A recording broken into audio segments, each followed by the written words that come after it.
एक पुरानी हवेली में अकेली रहती थीं जुलेखा। उम्र लगभग 70 के करीब। कुछ कहानियां अधूरी रहकर भी पूरी लगती हैं।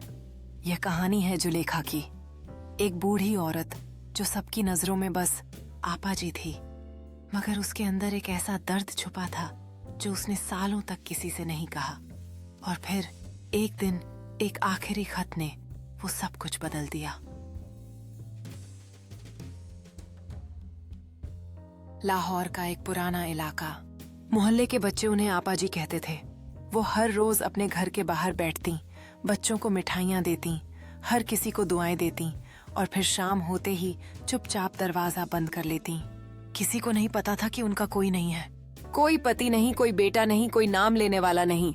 एक दिन एक नौजवान लड़की फरियाल, जो पत्रकारिता की छात्रा थी, एक प्रोजेक्ट के लिए आपा जी का इंटरव्यू लेने आई। फरियाल ने सवाल किए, आप यहाँ अकेली क्यों रहती हैं?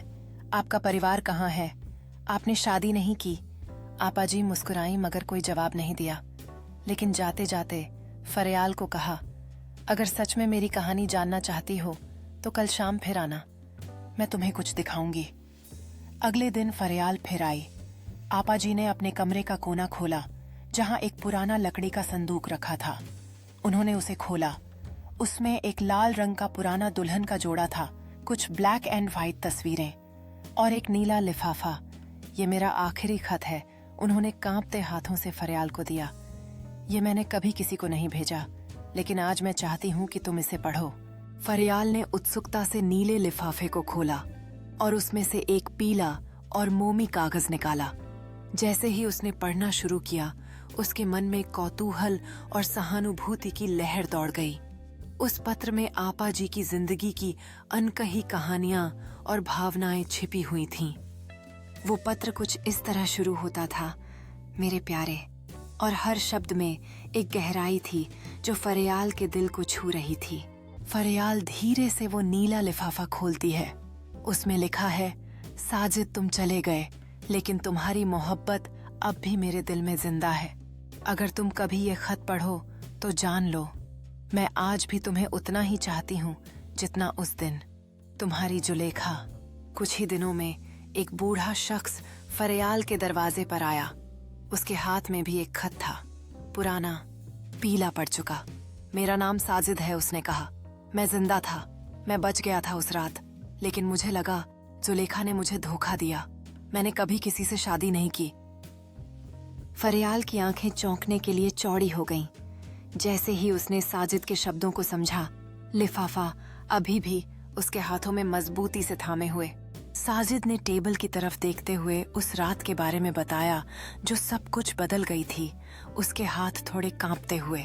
फरियाल ने साजिद के हाथ को धीरे से छुआ, एक सहारा और संबंध का इशारा करते हुए, जैसे वे अपने दर्द को साझा कर रहे हों।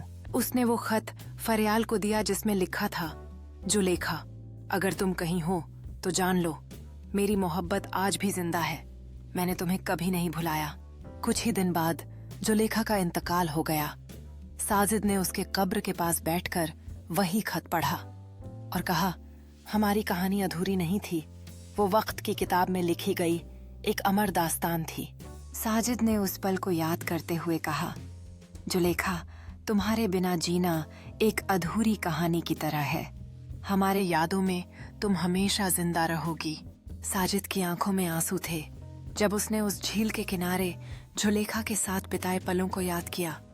उसने कहा, तुम्हारी हंसी आज भी मेरे दिल में गूंजती है, जैसे तुम कभी गई ही नहीं। साजिद ने जुलेखा की तस्वीर को निहारते हुए कहा, हर तस्वीर एक कहानी है, हर मुस्कान में तुम्हारा प्यार जिंदा है। तुम हमेशा मेरे साथ रहोगी मेरी यादों में। साजिद ने झील के किनारे खड़े होकर फूलों को पानी में छोड़ते हुए कहा, ये तुम्हारे लिए हैं जुलेखा। तुम्हारी यादें हमेशा मेरे साथ रहेंगी, जैसे ये फूल इस पानी में तैरते हैं।